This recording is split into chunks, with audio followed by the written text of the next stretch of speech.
Merci à toutes et à tous d'être présents aujourd'hui. On va démarrer. Je m'appelle Zuber Lafage, je suis professeur des universités à Centrale Lille et je suis également président et fondateur de l'Institut français de la construction LIN. Aujourd'hui, nous sommes très contents de vous recevoir dans ce premier webinaire qui traite de la thématique de Lean Construction et dont l'intitulé est l'impact des pratiques du Lean dans la réalisation des études de conception et d'exécution. Deux experts nationaux dans le domaine de la construction Lean ont accepté de venir partager leurs connaissances, leurs savoirs et leurs compétences avec vous tous et nous tous ici présents dans le webinaire, mais à travers aussi l'enregistrement qui va être ensuite mis dans le site web de l'Institut français de la construction Lean. Je suis très content de les recevoir et voilà le programme de cette heure précise. Nous donnons la parole à nos invités pendant 30 minutes. Ensuite, après ces 30 minutes, on va échanger à travers des questions. Vous pouvez poser vos questions dans la partie du chat et c'est moi qui vais modérer ces questions, ou bien vous pouvez m'envoyer par mail ou bien par WhatsApp pour reposer les questions. Et ensuite, on terminera à 13h30 pile parce qu'on voudrait être vraiment très professionnel dans ce domaine-là et que ça soit vraiment très efficace et très dynamique, très intéressant. Pour ne pas tarder, je donne la parole à Monsieur Vincent Morael et Madame Marine Vercruz, ici présent, et je vous remercie vraiment pour votre partage et votre échange avec nous aujourd'hui. À vous la parole, s'il vous plaît. Marine, je laisse commencer. C'est Marine Vercruis. Je suis consultante et j'interviens pour de la gestion de projet en planification, en ligne construction ou dans des BE d'études pour la partie coordination. Et j'ai une expérience d'une dizaine d'années en entreprise générale avec de la conduite de travaux, des méthodes de construction, de la planification et de la coordination BE d'études, donc qui sont mes domaines de compétences aujourd'hui. Bonjour, Vincent Moral. Je dirige le cabinet d'ingénierie et de conseil COEF. Nous intervenons dans le domaine de la construction sur les phases études et études de conception et études d'exécution pour accompagner des équipes de maîtrise d'œuvre ou avec les entreprises générales sur le pilotage global des projets. Et j'interviens aussi en qualité d'enseignant à l'ESTP en master Amdec. Alors, nous, avec Marine, l'exposé qu'on vous a préparé repose sur la question de quel impact les pratiques du Lean ont sur la réalisation des études de conception et d'exécution. Et en fait, on s'est dit que pour cet exposé, il fallait qu'on se focalise sur trois cas d'usage spécifiques qui étaient très importants dans le cadre des études. Le premier, c'était définir effectivement avec le client et avec les équipes la valeur que le projet peut avoir pour le client. Deuxième cas d'usage, c'était le respect des délais. Et le troisième cas d'usage, c'est comment s'assurer de la qualité des études, tant en phase conception qu'en phase exécution. Pour chacun de ces cas d'usage, on a voulu dissocier la notion de rituel de management, qui est aujourd'hui comment on peut amener une équipe à un moment à pouvoir traiter ces cas d'usage, et derrière la question d'outils Lean. Marine? Oui. Donc sur la partie valeur client, on va vous parler de séminaires de lancement, enjeux, opportunités, risques, avec des pilotages d'outils, donc l'AMDEC, des LPS décisionnels et des matrices de risque-opportunité. Sur la partie délai, évidemment, on outille des plannings itératifs sur base de Kanban et d'indicateurs qui permettent en comité de pilotage de la prise de décision au travers, et c'est ce qu'on va vous présenter, d'une carte de lecture des typologies d'études qui s'oppose un peu à du fonctionnement travaux. Et sur la notion de qualité, on va traiter du Lean et du BIM, tant dans la revue des maquettes que leurs indicateurs pour la partie outils, et que du pilotage via des matrices de prérequis. Avant de parler de ces cas d'usage, on va redéfinir un peu la base, puisque le Lean, c'est l'élimination des gaspillages pour la valeur client. Donc, Parlons des gaspillages en phase étude, puisqu'on retrouve sensiblement les mêmes choses qu'en phase travaux. Tout d'abord, en phase étude, donc le produire trop tôt. L'étude est réalisée qui seront produites trop tôt, trop en amont, et donc sans données complètes de la part des clients ou des intervenants. Les temps d'attente liés à de l'absence de coordination et du manque d'information, de savoir qui en est à quelle étape. Ça peut être des stocks. Alors là, on va peut-être sur du stock physique, on va être plutôt sur du stockage de l'information, encore une fois lié à la coordination qui est parfois incomplète. De la surproduction, quand on fait des listes de diffusion, qu'on veut envoyer tous nos documents très tôt, mais que ces documents ne répondent pas à la demande à l'instant T du contexte ou du client, qui peuvent générer du coup de la surcharge. Des opérations inutiles, ça va être dans les redites de plans, des indices qui sont parfois superflus ou des phases de surcontrôle. Des déplacements physiques ou là en l'occurrence plutôt immatériels, donc avec de la mauvaise organisation du stockage de l'information dans les plans de classement ou dans les transferts d'informations, donc la surproduction de mails par exemple. Le transport physique, donc là c'est du temps perdu potentiel entre des réunions qui sont en présentiel et qui ne concernent pas forcément tout le monde. Et le huitième, donc le fameux 7+1, la non-utilisation des compétences de l'équipe, liée parfois à de la technicité et de l'hyper-expertise des intervenants, et donc du manque de collaboration sur la partie transmission de l'information. Donc, S'ajoute à ça, dans le volet études, toute la partie liée à la maquette. et donc la maquette qui aujourd'hui est de plus en plus présente en fait, dans le domaine des études, en partant de la conception, génère en effet un certain nombre de gaspillages. Le premier qu'on peut imaginer, enfin qu'on peut voir, c'est la question du sur-process, parce qu'il y a un nouvel intervenant qui va arriver sur ces phases de conception, qui ne va pas forcément être quelqu'un qui va dessiner, mais qui va juste contrôler des maquettes, ce qui crée un sur-process.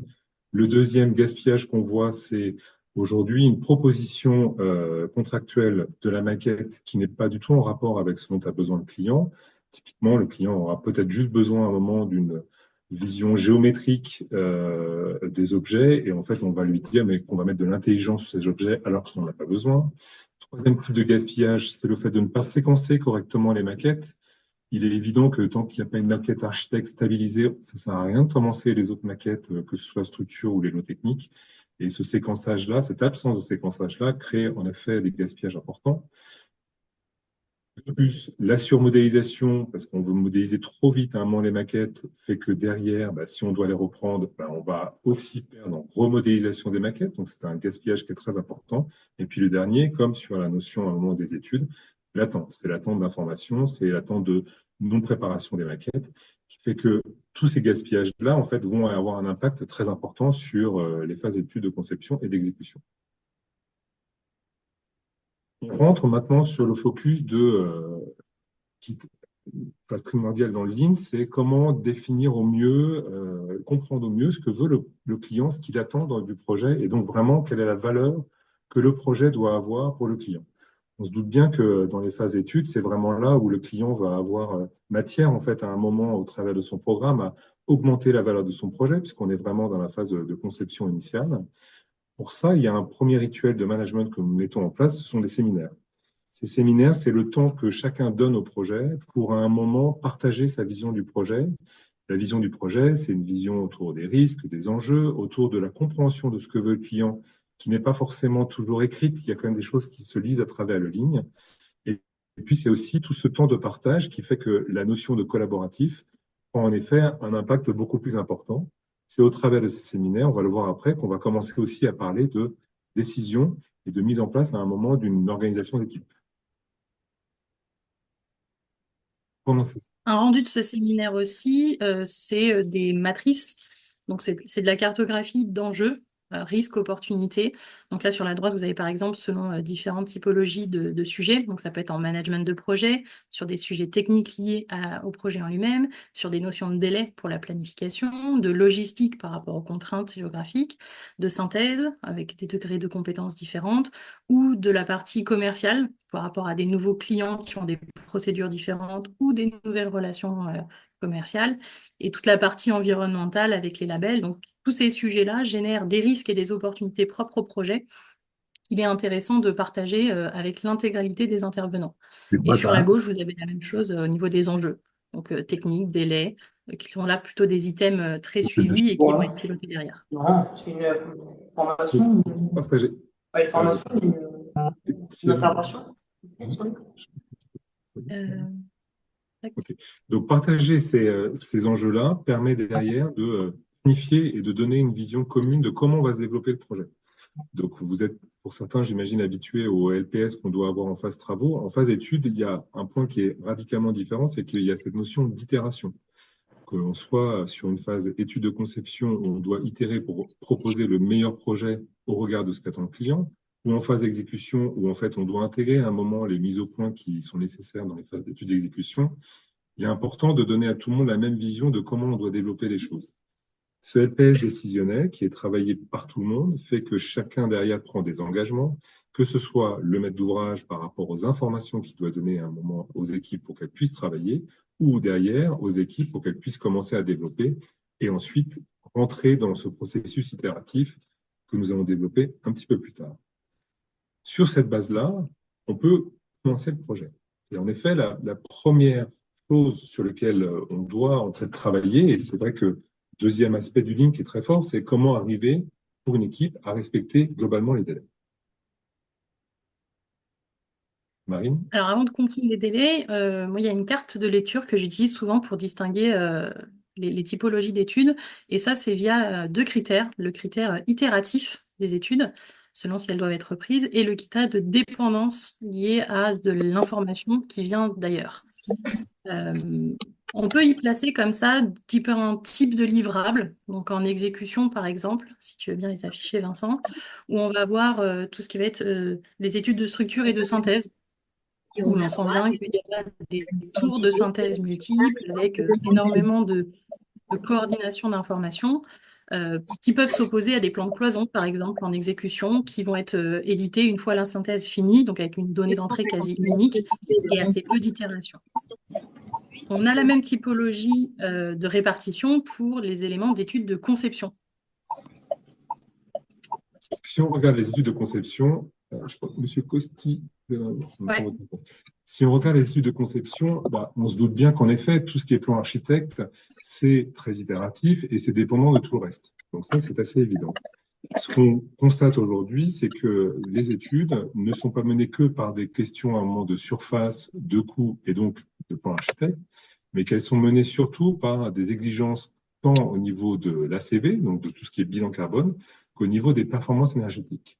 Et que toutes ces données, pour faire le calcul ACV et les performances énergétiques, sont très dépendantes de la conception des façades, de la conception des structures, de la conception des lots techniques, donc qui sont très dépendantes de l'ensemble. Donc cette carte de lecture fait que derrière, dans le développement des études, on va en effet se poser la question de comment est-ce qu'on arrive à maîtriser au mieux ce côté itératif des plans architectes, de l'ACV et des performances énergétiques.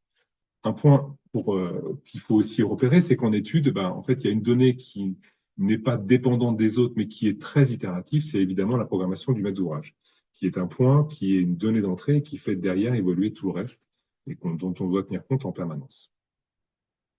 Donc cette grille, du coup, ça se lit en quatre typologies. Et on voit que la partie en bleu, donc les choses très itératives et très dépendantes, concernent essentiellement la grande majorité des éléments de conception. C'est ce qu'on peut appeler les études coordonnées complexes. Donc, beaucoup de redites, beaucoup de sprints, beaucoup d'éléments d'information qui sont interdépendants. Donc là, on va plutôt travailler avec des séquences d'informations et une lecture de planification qui est très adaptée à une représentation géotemporelle. Juste en dessous, pour les éléments qui sont tout aussi dépendants mais qui sont moins itératifs, on va avoir des études qui sont coordonnées mais plus simples en planification, où là, on va s'intéresser à de la cartographie de l'information, quels sont les prérequis, quels sont les liens, et en termes de planification, on va juste s'intéresser à l'organisation et les interactions. En haut à gauche, en jaune, vous avez les études dites simples, donc qui sont très itératives mais assez indépendantes du reste des informations, où là, en planification ou en tout cas en gestion, on va s'intéresser au moment à laquelle on peut commencer la première diffusion et quelle est la date au plus tard à laquelle l'élément doit sortir pour pouvoir conserver une marge de pilotage cohérente avec l'exécution du projet. Donc là, on va plutôt sur une représentation qui peut être du Gantt avec première et dernière diffusion. Et enfin, la dernière catégorie, qui vont peut-être des études quasi one-shot, bon du premier coup, qui sont très peu dépendantes d'autres informations et très peu itératives. Là, on peut se contenter d'un pilotage par liste de diffusion, checklist, ou des tâches à faire, comme du Kanban, qu'on verra tout à l'heure. Donc ces 4 items, je trouve que c'est une grille de lecture qui peut être très intéressante pour comprendre la complexité et l'itération de certaines typologies d'études et leur degré de complexité qu'il faut piloter derrière, notamment via les LPS. Sur cette base donc d'études de coordonnées complexes, on voit bien que en fait, les études de conception, quelles que soient les phases, qu'on soit en phase esquisse, APS, APD, Pro, on est complètement dans cette lecture-là, dans cette famille-là, et que lorsqu'on essaye de décrypter en fait les études, alors vous voyez, là c'est un process qu'on a fait pour un APS. Chaque couleur correspond à un intervenant, et puis en fait chaque flèche montre les interactions qu'il peut y avoir entre l'ensemble des intervenants. Donc, le caractère illisible de ce document montre bien en fait la difficulté de pouvoir arrêter un moment un choix alors qu'il y a une dizaine d'autres informations qui vont dépendre de ce choix. Ce caractère itératif montre juste qu'on a besoin à un moment de jalons décisionnels importants sur les phases de conception pour pouvoir être sûr de pouvoir avancer sur une autre phase itérative. Et que ces jalons-là, c'est des choses qui nous permettront derrière avec l'équipe d'être sûr de ne pas faire des retours en arrière en permanence. Quand on veut travailler ces jalons-là, puis je reprends un LPS classique d'un projet en étude, en fait, il se traduit comment? Il se traduit lorsque je vais être sur une production de maquette par l'établissement d'une maquette qui va me permettre d'ailleurs de faire une première synthèse. Un autre exemple, sur un autre projet, pardon, sur une autre zone, je vais être sur l'établissement d'une deuxième maquette qui va me permettre de faire une autre synthèse, ainsi de suite. Et évidemment, suivant l'importance de la zone d'étude, la synthèse va être plus ou moins longue. Le fait aujourd'hui de pouvoir poser avec l'équipe qu'on a ce processus itératif qui se retrouve concentré sur la zone de pré-synthèse qu'on fait dans le cadre des phases d'études, ça met un moment de poser ces jalons-là décisionnels qui nous permettent d'être sûr qu'à chacune des phases, en fait, on va pouvoir avancer et ne pas être obligé de revenir en arrière. C'est une façon à un moment de poser ces jalons en phase d'études. Le parallèle en travaux qu'on entend beaucoup dans ces refaire des passes, c'est qu'il faut distinguer en conception des choses où on refait de la conception, il y a de la donnée qui intervient, là où en exécution, la donnée, elle est pilotée plutôt en pont du premier coup, mais on peut avoir des itérations qui sont naturelles. C'est le cas, par exemple, d'un plan d'étude en coffrage pour une structure béton en neuf, où là, l'interaction, si je me mets du point de vue du BE structure, va se faire avec son donneur d'ordre, donc le chantier. On va avoir une première passe de réception des informations, tu peux cliquer Vincent s'il te plaît, qui va permettre la production du premier indice qui est l'appellation fond de plan. La question c'est de se dire quel est le degré d'information que je mets dessus pour savoir à quoi il sert. Il sert en l'occurrence à toutes les pré-études de mes traits, de méthodes, choix des outils, matériel de coffrage, choix de représentation structurelle, simplification, l'alignement des murs, l'homogénéisation des structures du poteau, etc. Une fois que ces informations-là sont validées, on va les remettre dans ce plan en rouge, l'indice A, qui va repartir avec des informations complémentaires et servir à la finalisation de la synthèse. Et évidemment, la synthèse a commencé à travailler depuis l'indice 0. Sur la base de ces éléments de synthèse, on vient donc intégrer les dernières validations réservations validées, qui nous permet d'avoir un plan structure abouti et complémentaire, qui a vécu 3 indices de plan, mais qui sont non pas itératifs dans le sens où on refait, mais qui s'incrémentent au fur et à mesure du temps. La dernière passe, c'est la passe de visa qui se gère en parallèle ou non, en fonction des délais d'exécution, de la fabrication de tout ce qui va être acier, ce qui va permettre des vérifications de conformité coffrage armature, des vérifications de points plans par rapport à l'étude financière et quantitative du projet, jusqu'à mener à la réalisation sur site, donc en l'occurrence au coulage du béton. Ces itérations-là, donc la partie itérative, dans un planning et dans un LPS décisionnel chantier, vont s'incrémenter de la partie amont, donc tout ce qui va être consultation, désignation, du bétonneux, du ferrailleur, des coffreurs, et la partie aval de fabrication, commande et approvisionnement sur site pour avoir un spectre complet en phase d'exécution. Et on se retrouve avec la même typologie de LPS que ce que vous avez présenté, Vincent, juste avant, en conception, mais là en exécution, avec différents items et ces différentes phases de consultation, contrat, étude livrable potentiellement itérative, commande et exécution. Donc et de même la même matière, donc sur les étoiles et inscrites en noir, des points de passage de prise de décision jalonnés. Alors, l'exécution va être plutôt sur des choix de mise en œuvre ou des validations de prototypes, de témoins, etc. Mais on retrouve exactement la même structure, le même besoin de jalonner ces prises de décision dans le temps pour mener à bien le projet.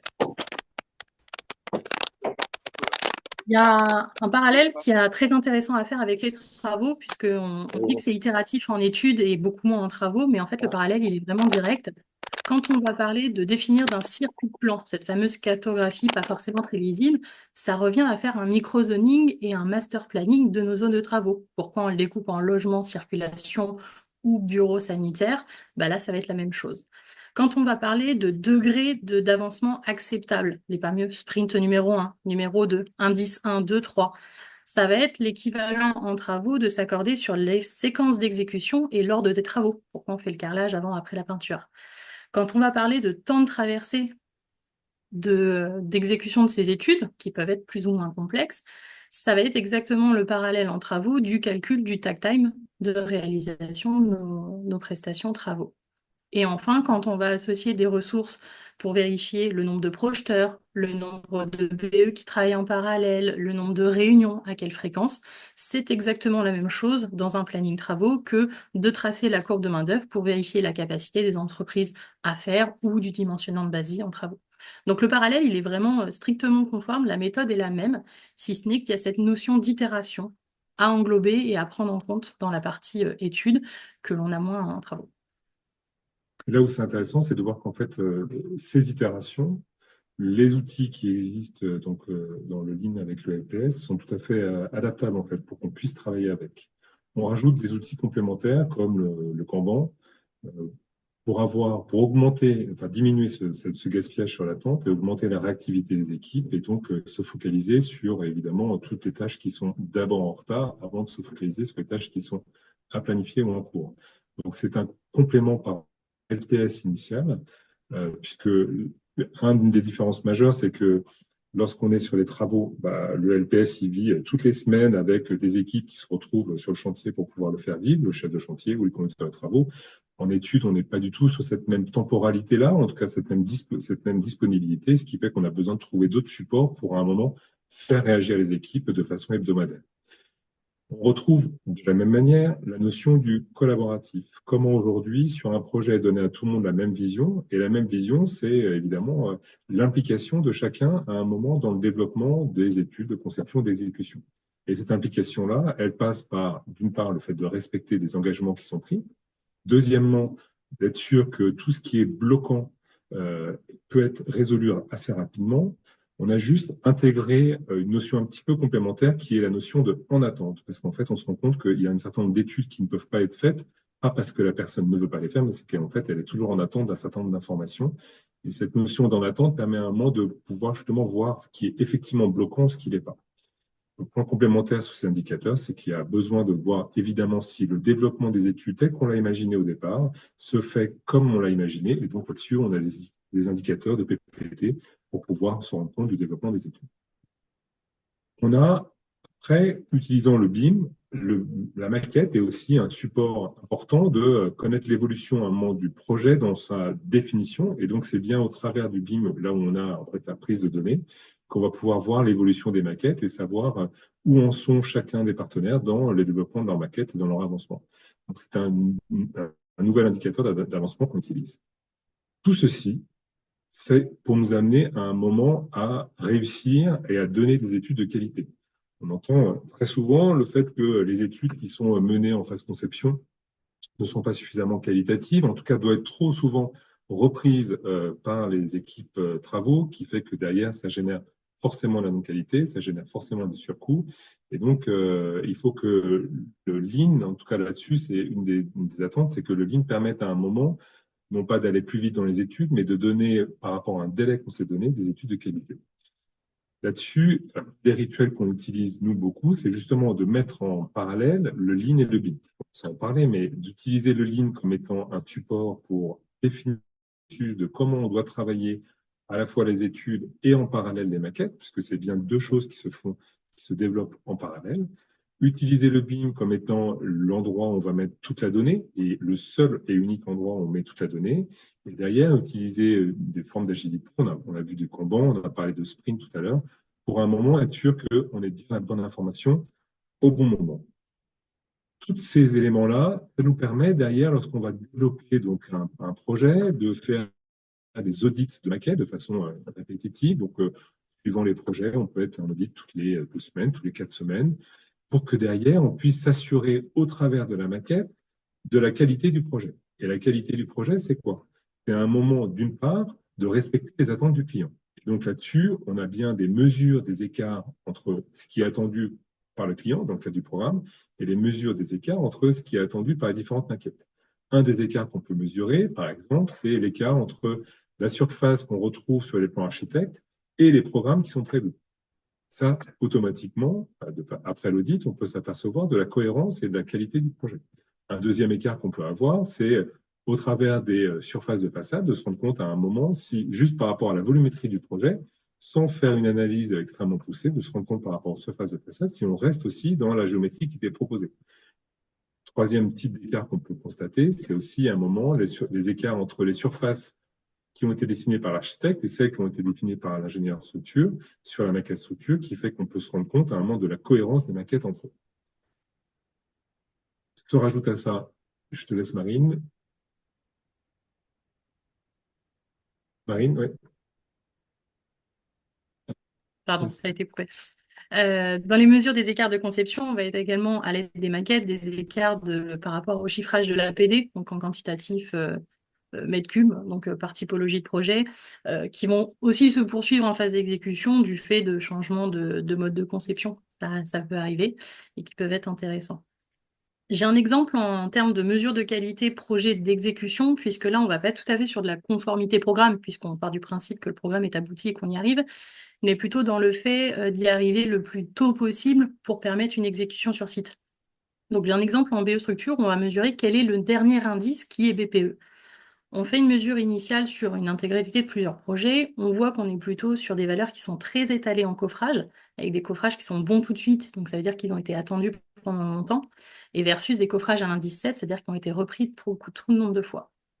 Sur cette base-là, on va mettre en place un pilotage de programmes itératifs avec des suivis de prérequis, et on va obtenir en résultat, après mise en place d'un système de pilotage, une amélioration et une stabilisation de notre processus, puisqu'on va avoir un écrêtage de cette forme, de cette courbe normée, avec l'absence des niveaux des indices 0 et 1, c'est-à-dire on ne produit plus au dernier moment pour qu'il soit bon, on a bien différentes étapes de vie, on n'a plus de valeur extrême, et ça se retrouve également dans les plans d'armature qui sont de meilleure qualité, puisqu'on va de manière très drastique écrêter les valeurs extrêmes, donc ça veut dire qu'on obtient une meilleure si tu peux afficher le graphe des armatures, une meilleure conformité coffrage-armature, puisqu'on sait quand est-ce que le recoffrage va ressortir.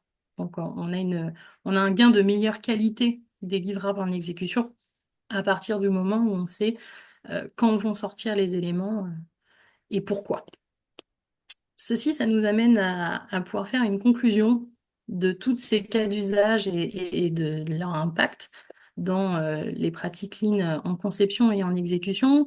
Et pour ça, je vais laisser la parole à Vincent qui va vous faire remonter tout un tas de sondages des personnes qui ont pu le mettre en œuvre. Ce qu'on a sur les phases d'études, c'est de quantifier en effet l'intérêt de l'apport du Lean. Ce n'est pas quantifiable par rapport à un gain de délai d'étude, parce qu'en fait, et puis il n'y a pas d'argent en fait, là-dessus. Aujourd'hui, on ne peut pas dire que parce qu'on va mettre du Lean, ça coûtera moins cher à mettre ces études. En tout cas, on n'est pas capable aujourd'hui. Par contre, on s'est dit que la façon la plus évidente d'avoir ce retour-là, c'était au travers de questionnaires. Et donc, sur des projets sur lesquels on a eu l'occasion de travailler, on a demandé quels étaient les apports du Lean. Et donc, le retour, c'est une approche plus collaborative avec une planification des études qui a permis à un moment de tenir les engagements vis-à-vis du client. Derrière, ça a permis de mieux prendre en compte les attentes du client, d'être plus réactif. Sur la question du coût de travaux, c'est pas le Lean qui fait qu'on va mieux respecter le coût de travaux, puisqu'en fait, l'objectif du Lean n'est pas d'avoir un projet moins cher. L'objectif du Lean, c'est d'avoir un projet qui soit le plus qualitatif par rapport à ce que veut le client. Cette réponse-là, nous, on ne se prend pas du tout. Et derrière, de respecter les délais d'études, pour 90% des personnes, d'avoir une amélioration de la qualité du projet, pareil pour 90% des personnes, et surtout, et ça c'est un point très important, c'est la question des conditions de travail. Est-ce qu'aujourd'hui, de pouvoir donner à tout le monde la même vision, de créer cette approche systémique collaborative permet de mieux travailler ensemble? Et sur les projets sur lesquels on a pu travailler, c'était un des retours des équipes. Et derrière, d'avoir une préparation des phases travaux un peu plus importante. Donc, je pense qu'avec Marine, notre conclusion, c'est que, évidemment, que le Lean a un impact sur les phases d'études et il a un impact dont le mesurage est bien plus évident sur les phases travaux par rapport à la diminution à un moment de difficulté, de retard ou de mauvaise exécution, de conception qui va plus être faite sur les phases travaux. Tout Je à crois fait. que nous en avons terminé. Oui. Et Merci je beaucoup. redonne la main à Zuber. Très bien. Merci Hop. beaucoup, Marine. Merci, Vincent. Merci pour votre binôme. C'était très intéressant. Je voudrais informer tous ceux qui nous suivent que le, que le webinaire il est enregistré et qu'on peut aller après en détail sur certaines données qui ont été données, partagées, pour aller vraiment les analyser et avoir plus d'informations. Maintenant, on passe aux questions et aux remarques et aux observations. N'hésitez pas à les écrire ou bien à demander la parole en levant la main et je vous donnerai la parole. Mais j'ai déjà eu plusieurs questions. Je vais commencer par la première question. Elle nous vient d'un expert Lean où il pose cette question. Est-ce que vous abordez l'intégration de l'analyse du flux logistique dans la conception avec une vision d'optimisation de la supply chain? Marine, tu veux que je réponde ou je te laisse la parole pour l'instant? Question conception, c'est plutôt Ouais. chez toi. En travaux, Alors, évidemment, oui. bien sûr que la question de la logistique intervient, elle intervient, mais à partir du moment où le projet est dans sa phase, est stabilisé dans sa phase conception. C'est-à-dire que ce que je vous ai montré tout à l'heure en disant que la stabilité d'un projet, elle dépend en effet des plans architectes, elle dépend aussi des questions de performance environnementale et du coût. Et que on est dans un projet stabilisé, donc on est à peu près dans une phase une fois que le permis de construire est déposé, on va dire, entre une phase APS et APD, on va travailler sur, en effet, comment à un moment, par rapport à un projet, optimiser ça. Et donc cette question de la logistique intervient à ce moment-là. Il est bien plus évident de l'intégrer lorsqu'on travaille en effet avec l'entreprise dans le cadre de contrats MGP. C'est lui ce qui se développe beaucoup. Lorsque l'entreprise n'est pas autour de la table parce qu'on est dans un contrat plus classique de loi MOP, je veux dire, c'est quand même moins évident. Est-ce que vous pouvez éteindre votre téléphone, Monsieur Costi ou bien Madame Costi, s'il vous plaît? Merci pour cette réponse. J'ai une autre question à vous deux. Et dans la partie LPS et dans la partie valeur au client, la question, est-ce que le succès en fait d'une formation LPS au niveau des séminaires, est-ce que le succès il dépend de l'animateur, de l'expert Lean lui-même ou pas? Pas tant. La main, elle est toujours dans les personnes qui participent à ces ateliers. Ça se veut être quelque chose d'extrêmement collaboratif pour justement s'accorder sur ce qu'est la valeur du projet et quelles sont les attentes de chacun. Donc, je dirais que la réussite du projet, elle dépend beaucoup plus de la participation des intervenants, de leur transparence et s'ils sont capables d'exprimer leurs attentes très clairement. L'animateur est là, évidemment, pour animer et aller chercher les personnes qui seraient peut-être moins bavardes ou plus réservées, mais la qualité des éléments qu'on en sort, ça vient bien des participants, selon moi. Ouais. Et je rajouterais, moi, que ça vient aussi de l'implication du maître d'ouvrage. Ça veut dire Qui est un que des participants, tout à fait. Mm. si le maître d'ouvrage est avec nous, et si il est à un moment à l'initiative de ce séminaire-là, bah, on sait que le séminaire, il va porter quelque chose. Parce qu'en fait, les différents représentants qui ont un contrat avec le maître d'ouvrage vont bien comprendre que c'est pour le maître d'ouvrage qu'on fait ça, et pas pour le consultant ou pour je sais pas qui. En fait. Juste une question rapide là, qui vient sur le même sujet. Comment, et on me pose la question, comment s'assurer que toute l'équipe joue le jeu? Comment être sûr qu'on joue le jeu en fait? Pendant le séminaire ou pendant le développement des Je études? pense que c'est pendant le séminaire, oui. Pendant le séminaire. En fait, c'est là où, par contre, l'animateur, il faut qu'il vienne chercher tout le monde. Oui. Donc voilà. Et ensuite, le séminaire sur lequel on va travailler, en effet, sur une planification décisionnelle, on annonce tout de suite que c'est un souhait d'équipe à un moment. Donc, c'est vraiment une vision globale du projet que tout le monde a envie d'avoir, qui doit après être validé par chacun avec leur direction. Parce qu'on sait très bien que, par exemple, avec des bureaux d'études, entre le choix du chef de projet qui représente un bureau d'études et la réalité du bureau d'études qui a au même moment 10 autres projets, c'est pas la même chose. Et donc, on pose toujours le fait que une fois que ce LPS décisionnel est établi ensemble, il nécessite à un moment un temps de validation par l'équipe derrière. Très bien. Une question sur les indicateurs. Comment vous choisissez vos indicateurs? Et une deuxième question qui est liée aux indicateurs, l'indicateur d'avancement. L'avancement pour qui et pourquoi? Comment vous choisissez les indicateurs? Alors, L'indicateur, c'est Et en toujours particulier sur l'indicateur d'avancement. Voilà. bah, l'indicateur, il se fait sur un objectif qui a été identifié, soit par le séminaire, soit parce que c'est un enjeu technique ou un enjeu de délai. En tout cas, il répond à un objectif. Donc l'indicateur, c'est pas une liste d'indicateurs et on les fait pour le plaisir. Ils sont toujours alignés avec la volonté du projet par rapport aux objectifs qu'on s'est fixés de qualité, délai, rapports commerciaux. Donc, du coup, dans la partie respect des délais qui va plutôt orienter des indicateurs d'avancement, en conception, on va être sur de l'avancement et de la conformité au programme, la conformité au livrable, au projet tel qu'il existe à un instant T. Et en exécutif, on va être plutôt sur de l'avancement de qu'est-ce qui est terminé à 100% et qui permet de basculer dans une phase de travaux. Donc, ça va être là la nuance de ces critères d'avancement, mais qui sont toujours en phase avec un objectif. Là, en l'occurrence, si on parle d'avancement de maintenant des délais. Si tu veux rajouter quelque chose, Vincent. ouais, et par rapport à l'indicateur d'avancement des études, en fait, il est fait pour être sûr qu'on ne fasse pas de retour en arrière, en fait.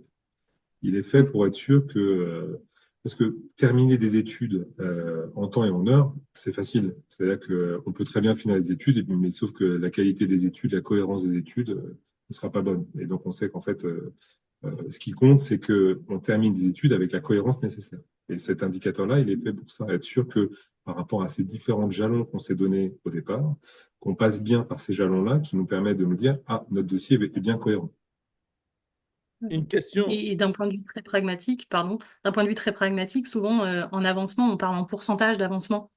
En travaux, on a fait tant de pourcents de quantité. En études, on n'a pas de notion de quantité. Mais c'est justement ces étapes de plan, ces étapes de sprint qui valent des pourcentages. Donc, c'est pas le plan, il est sorti ou pas, c'est il est sorti à tel degré de sprint ou à tel état d'indice. Et donc, par rapport à notre processus, ça correspond à tant de pourcents. Donc, c'est là où la correspondance, c'était peut-être ça la question, ce qu'elle voulait dire. Très bien. Une question qui s'adresse à Vincent, mais je pense que même Marine peut répondre. Vous insistez sur la définition de ligne ou bien le lien de ligne, pas sur le délai et pas sur le coût. Vous avez dit la phrase il n'est pas là pour faire le coût. Et vous insistez sur la qualité. Est-ce que pour vous, le lean, c'est de la qualité ou quoi? Bah, pour moi, le lean, c'est d'abord de la qualité. C'est-à-dire qu'aujourd'hui, euh, nous, par exemple, les maîtres d'ouvrage avec lesquels on travaille, ce qu'ils veulent, c'est avoir un dossier de qualité dans les délais. Lorsque on doit informer le maître d'ouvrage de dérapages qu'on peut avoir budgétaires, et c'est vrai que là-dessus, il y a des outils du Lean qui sont assez pratiques, le Target Value Design, mais qui sont utilisés, que ce soit Lean ou pas Lean, c'est utilisé sur beaucoup de projets. Mais on n'attend pas de nous, à un moment, dans le genre de contrat qu'on a, puisqu'on n'est pas sur des contrats, par exemple, d'optimisation comme des IPD, mais même sur des contrats de type PMG, on attend de nous qu'on tienne un budget. On n'attend pas de nous de l'améliorer. Par contre, ce qu'on attend, c'est que le niveau de qualité qui est attendu par le client, bah, il soit intégré dans le cadre des études et qu'on soit pas en train de découvrir derrière, en phase travaux, que ce que voulaient les clients, c'est pas possible, que la réactivité que voulaient les clients pour pouvoir intégrer un moment une modification dernière minute n'est pas possible. C'est ça qu'on attend de nous. Mais pas qu'à un moment, on dise bah, on veut un projet 2 fois moins cher et on va le faire avec le Lean. En tout cas, moi, je ne crois pas que ça soit dans les fondamentaux du Lean, ça.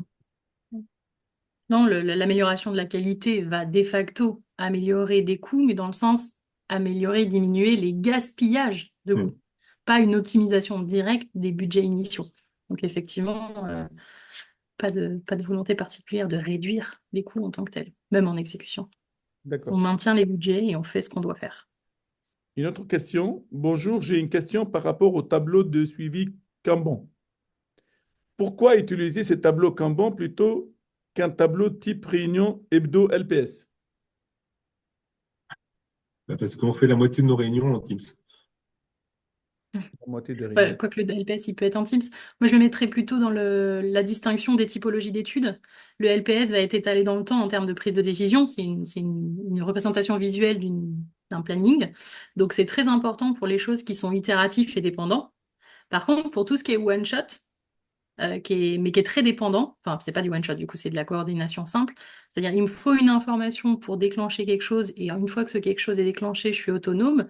Là, on va être plutôt sur du pilotage de est-ce que j'ai la donnée? Oui, non. Et donc là, le Kanban est parfaitement adapté. Est-ce que je peux produire? Oui, non. Une fois que c'est oui, il va produire et il sort un peu de la coordination et de l'interdépendance avec les autres lots.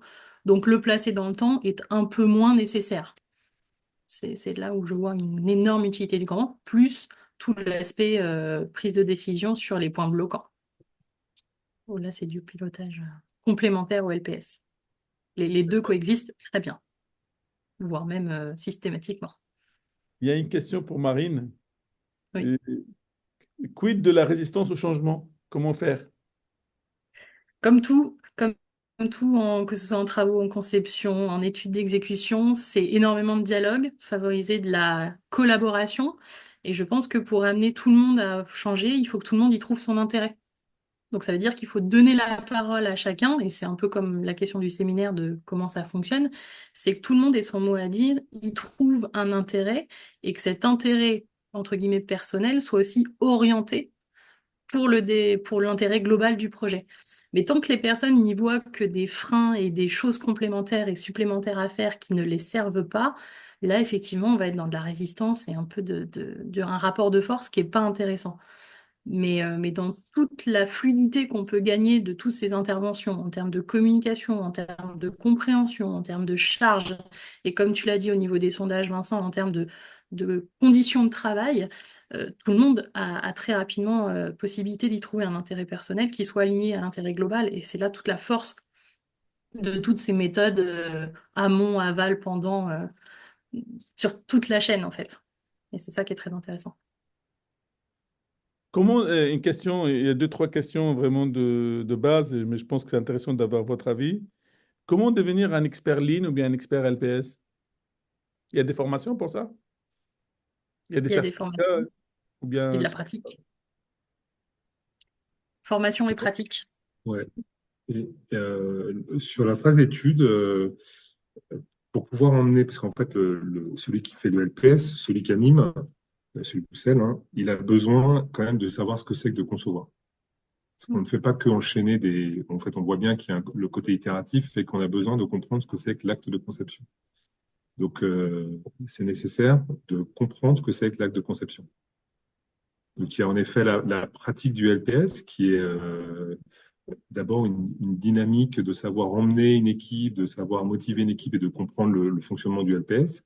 Mais c'est surtout après de pouvoir à un moment comprendre les problématiques des uns et des autres dans l'exécution et de se rendre compte à un moment du temps dont il faut vraiment pour faire les choses. Lorsque vous rencontrez quelqu'un qui va vous dire que en fait, pour faire par exemple des plans de structure, il lui faut 4 semaines. En fait, on sait très bien que c'est des délais qui sont incompatibles avec avec le reste du projet. Donc, il faut comprendre pourquoi est-ce qu'il va demander autant, alors que vous pensez qu'il ne faut pas autant. Donc, il faut avoir un œil critique. C'est ça qui est important. J'y remettrai une réponse complémentaire parce qu'on parle beaucoup de projets. La partie conception ou étude, elle peut être aussi dans le cadre de sa structure d'entreprise. Quand on est une moyenne entreprise et qu'on a un BE d'études qui dessine nos propres plans qu'on va nous-mêmes mettre en œuvre par notre partie production, il y a toute une gestion très interne qui peut être faite, où là, la structure fait qu'on va moins faire appel à des intervenants extérieurs qui ont cet œil critique. Mais c'est pas du tout quelque chose d'incompatible. La pratique est quelque chose de très central dans cette expertise dite Lean et LPS. parce que c'est en faisant qu'on voit ce qui marche, et donc on va renforcer, stabiliser, et ce qui marche pas, et donc on va améliorer. Donc, faut pas hésiter à tester, même dans son scope, dans le scope qu'on maîtrise, et voir ce que ça donne. Et je pense qu'il faut pas hésiter à y aller. Et effectivement, dans des projets plus complexes ou quand le scope sort de notre zone de responsabilité, parce que bah, là, on n'est plus une entreprise, il y a besoin de l'architecte, il y a besoin du maître d'œuvre, il y a besoin des entreprises d'exécution autres. Bah là, du coup, il faut peut-être une vision un peu plus globale. Et là, l'intervenant extérieur ou l'intervenant missionné, qui peut être interne à quelqu'un d'autre, va être un apport intéressant. Mais l'expertise, elle vient surtout du fait de pratiquer.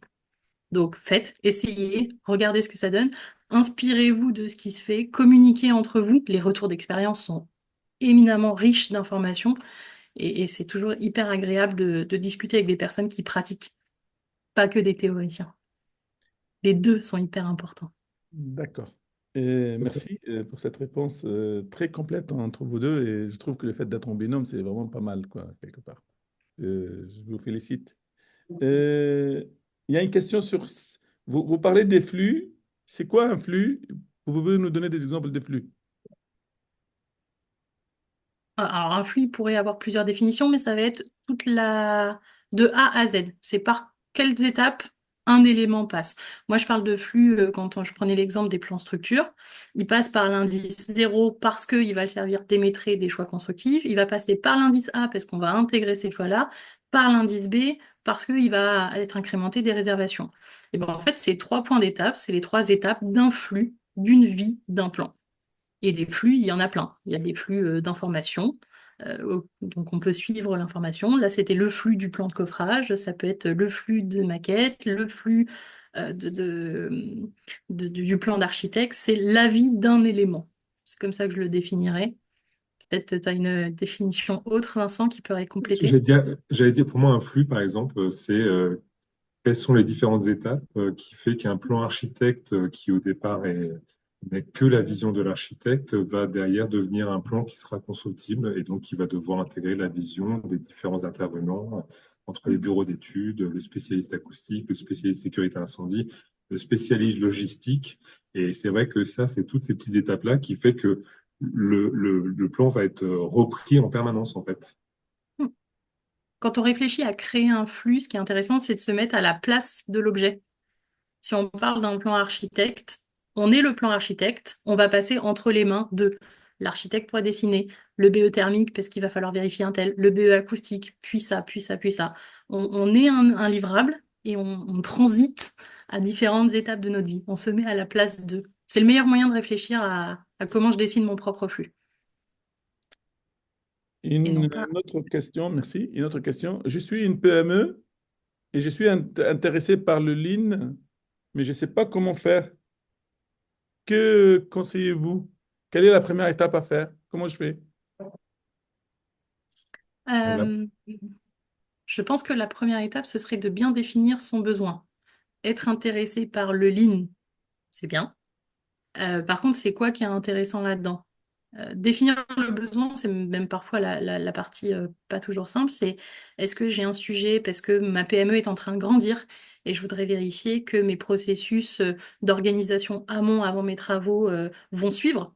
Ou est-ce qu'au contraire, j'ai une entreprise et à un instant T, j'ai une problématique et j'aimerais changer des processus pour simplifier tout ça, d'où le lean, et répondre à mes enjeux actuels? Ça va être des approches assez différentes qui peuvent être complémentaires. Des fois, ça peut être les deux.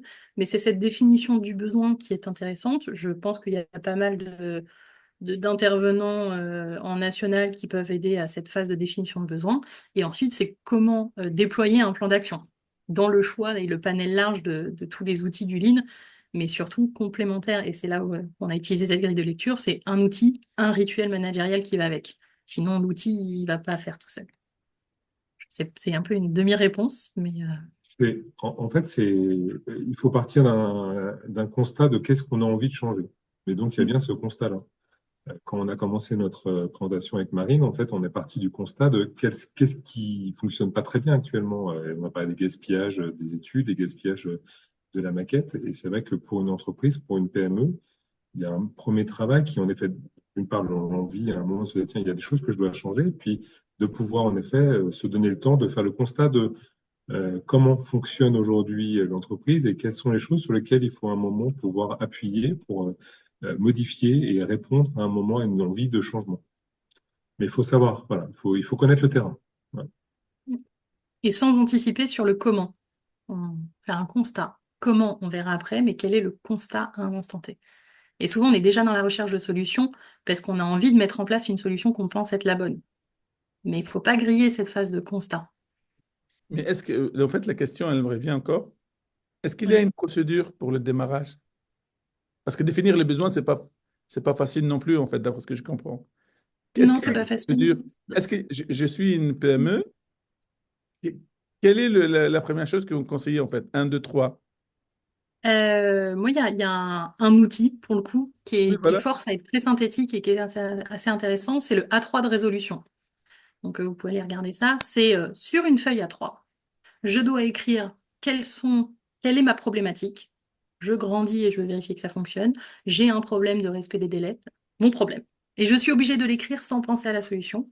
Quelles sont les personnes qui vont travailler à la résolution de cet enjeu-là? Donc, identifier les parties prenantes, déterminer ce qu'on appelle les sponsors, c'est-à-dire les personnes qui vont donner du temps, qui vont valider les prises de décision, ou au contraire celles qui vont être faites. On va distribuer les rôles. Il va y avoir la partie aussi où on va l'étaler dans le temps, les phases de test, parce que quand on a une idée, il va falloir la tester, la mesurer, etc. Et tout ça va vous permettre de manière très synthétique de vous guider dans cette phase de mise en place d'un plan d'action, son déploiement et la mesure de son fonctionnement ou non. Donc le A3 de résolution, ça me paraît être l'outil le plus Moi, ouais, accessible j'ajouterais pour un que scope périmètre réduit. Bon, j'ajouterais que la connaissance du terrain, ça nécessite, enfin, quand on accompagne nous des PME, la première chose qu'on prend le temps en fait avec l'entreprise de comprendre au travers d'échanges, de discussions, de diagnostics, de constats, ce qui fait mal, ce qui ne va pas en fait. Et ça, c'est le point de départ pour moi. Et ensuite, une fois qu'on a défini ça, en effet, après, on va commencer à mettre en place des plans d'action, des réflexions.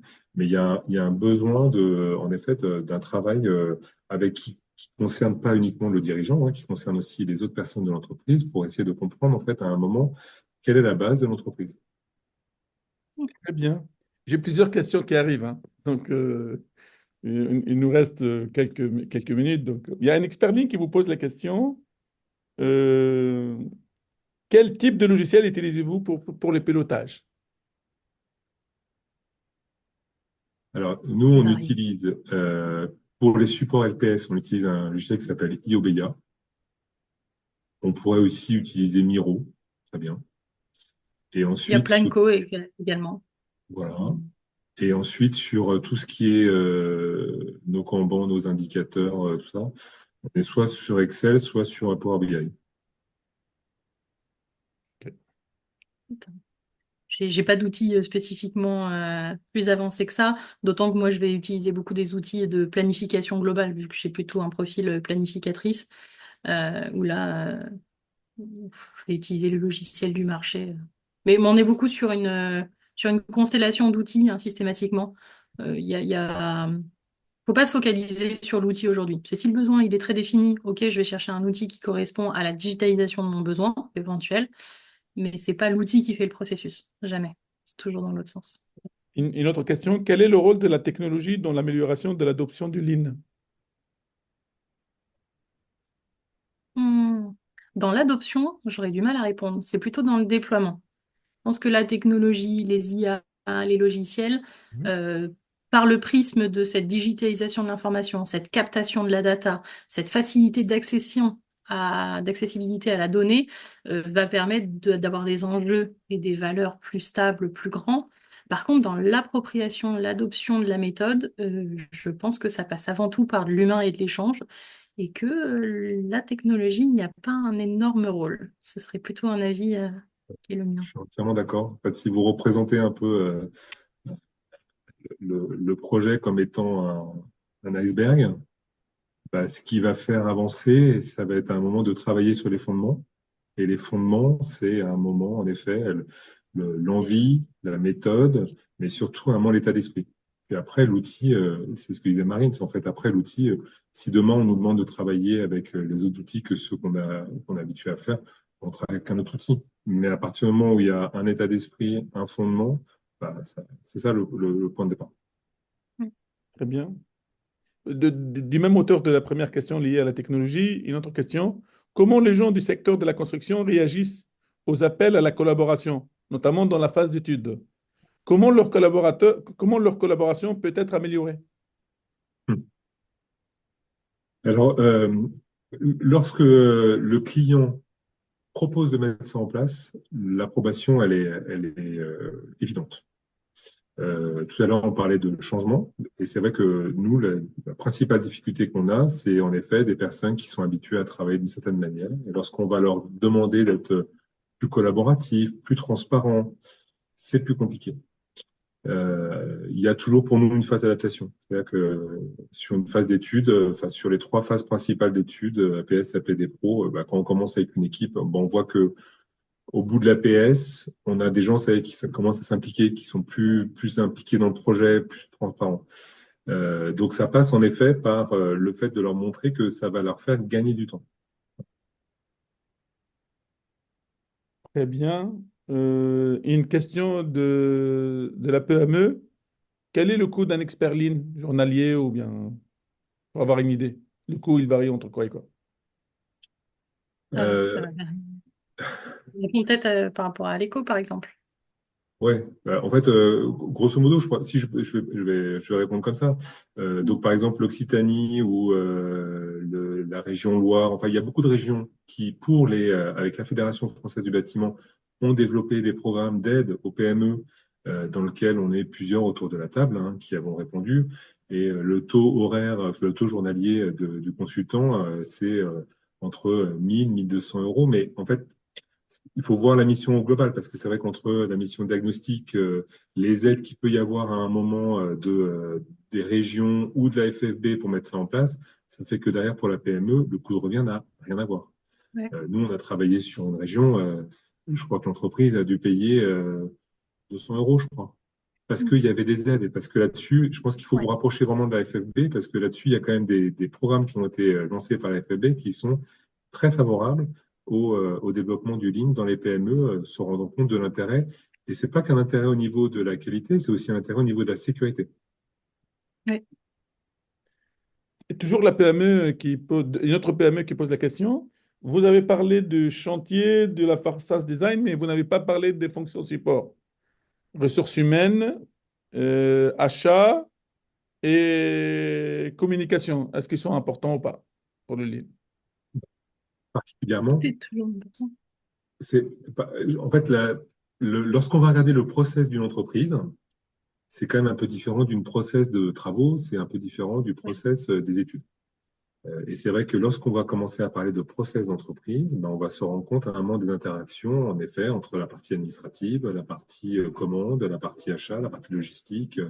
C'est des questions qui se posent différemment sur les études, par exemple, ou sur les travaux, puisqu'on est là pour produire des études ou produire des travaux. On n'est pas là vraiment pour voir que le fonctionnement global d'une entreprise, en fait. Et encore que dans l'exemple que je prenais avec mon rôle de coordination de BE, donc là, j'étais en intervention pour un BE, donc c'est-à-dire dans le spectre d'une entreprise, d'une organisation, qui a plusieurs projets. Et là, via cette définition de processus, de c'est quoi les étapes de vie d'un plan, comment on fait, il y a eu toute la partie qui effectivement n'a pas été présentée aujourd'hui de qui fait. Donc, c'est-à-dire la définition des fiches de poste, dans la dimensionnement des ressources. Est-ce que j'ai assez de projeteurs? Est-ce que j'ai assez d'ingénieurs, dessinateurs, ferrailleurs? Est-ce que j'ai assez de chefs de projet? Quelles sont les compétences que je vais valoriser? Qui va créer les plannings, les pistés, etc. On a une assistante de production qui est montée en compétences dans cette partie gestion de la production et pointe de charge. On a toute la partie sous-traitance des prestataires, d'autres BE partenaires. Donc ouais, ça peut englober beaucoup, beaucoup de choses. Même quand on prend le spectre PME. Mais c'est effectivement, aujourd'hui, on a plus pris un spectre projet, les études d'un projet. Mais le pendant est exactement le même. Merci infiniment pour votre partage, pour votre sincérité et pour le fait de jouer au jeu a posé plusieurs questions qui viennent d'un public divers et également, vraiment, je vous remercie parce que c'était dynamique, c'était actif et c'était très enrichissant. Moi-même, j'ai appris beaucoup de choses. Avant de terminer, on vous redonne la parole, s'il vous plaît. On va commencer peut-être pas avec Marine. En un mot, quel est le message que vous voudriez qu'on retienne pour cette séance? En un mot. Un mot, fluidité. Vincent? Un mot. Efficience.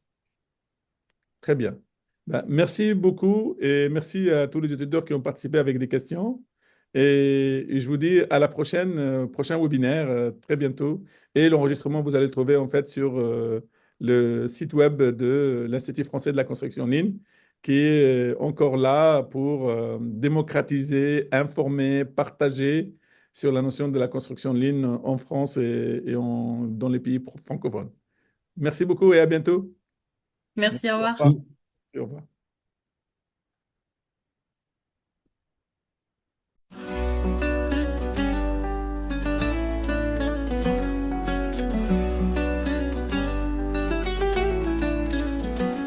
Construire en harmonie, optimiser sans compromis. Chaque brique bien placée, chaque geste est mesuré. Éliminer l'inutile, simplifier chaque fil. Moins de déchets sur le sol, dans son vol. Ligne, c'est notre voie, simple et sans tracas. Avec l'idon, on croit à un monde plus droit. Des plans détaillés, chaque cache bien pensé. Tous ensemble on avance, rythme de l'abondance. La la la la la la la la la la. Des plans détaillés, chaque tâche bien pensée. Tous ensemble on avance, rythme de l'abondance. Un flux sans arrêt, toujours près du progrès. Main dans la main, construire c'est divin. Ligne, c'est notre voie, simple et sans tracas. Avec l'idon, on croit à un monde plus droit.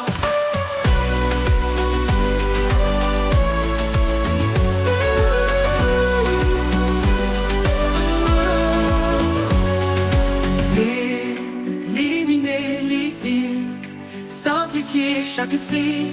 Moins de déchets sur le sol, dans cette danse on vole.